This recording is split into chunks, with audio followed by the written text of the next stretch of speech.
ఆంధ్రప్రదేశ్ లో కూటమి ప్రభుత్వం వచ్చిన తర్వాత మరి 17 మెడికల్ కాలేజీలు ఆల్రెడీ శాంక్షన్ అయి నిర్మాణంలో ఉండి కొన్ని పూర్తయి కొన్ని క్లాసులు జరుగుతుండగా కొన్ని నిర్మాణ దశలో ఉన్న వాటిని ప్రైవేటీకరణ చేయడానికి ఈ ప్రభుత్వం మరి నిర్ణయించుకొని కార్యక్రమాన్ని మొదలు పెట్టడం జరిగింది. జీవోలు ఇవ్వటం జరుగుతోంది. మరి 33+33 అనే ఒక కొత్త ఫార్ములా తెచ్చి ప్రజల యొక్క ఆరోగ్యాన్ని, ప్రజల పేద వర్గు బలహీన వర్గాల యొక్క మెడికల్ విద్యను కూడా అమ్మకం చేయడం జరిగింది. ఈ విధంగా మరి మొత్తంగా ముందు నుంచి కూడా జగన్మోహన్ రెడ్డి గారు చెప్పడం జరుగుతోంది.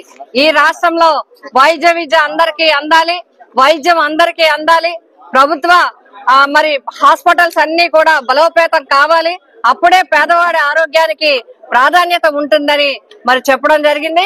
చెప్పడమే కాకుండా రాజశేఖర రెడ్డి గారు ఉన్నప్పుడు గాని, జగన్మోహన్ రెడ్డి గారు ఉన్నప్పుడు గాని, సీఎం రిలీఫ్ విషయంలో గాని, ఆరోగ్యశ్రీ విషయంలో గాని, అదే విధంగా మెడికల్ కాలేజీకి సంబంధించిన ఫెసిలిటీస్ విషయంలో గాని ఎప్పుడు ఎక్కడా లేని విధంగా కావాలంటే ఎవరైనా చెక్ చేసుకోవచ్చు.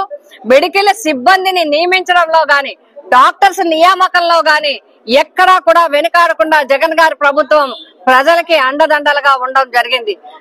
వైద్య విద్యని అందరికీ అందే విధంగా ఇన్ని కళాశాలను తీసుకొని వచ్చి అప్పుడు ఆనాటి కేంద్ర ప్రభుత్వ సహకారంతో ఇవన్నీ తీసుకొస్తే ఈ రోజు వాటిని కొనసాగించడం మానేసి, వాటిని పూర్తి చేయడం మానేసి ప్రజారోగ్యాన్ని, ప్రజా విద్యని అమ్మకానికి పెట్టడం అనేది దారుణమైన విషయం.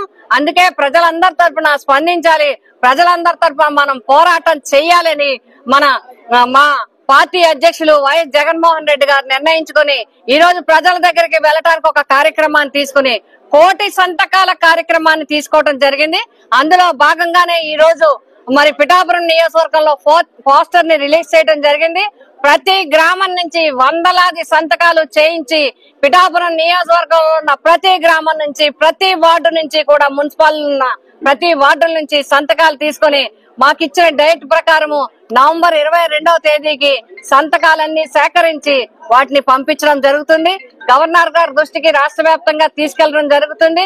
తప్పనిసరిగా మెడికల్ కాలేజీల ప్రైవేటీకరణ నిలుపుదల చేసే వరకు వైఎస్ఆర్సీపీ ప్రజల తరపున పోరాటం చేస్తుంది.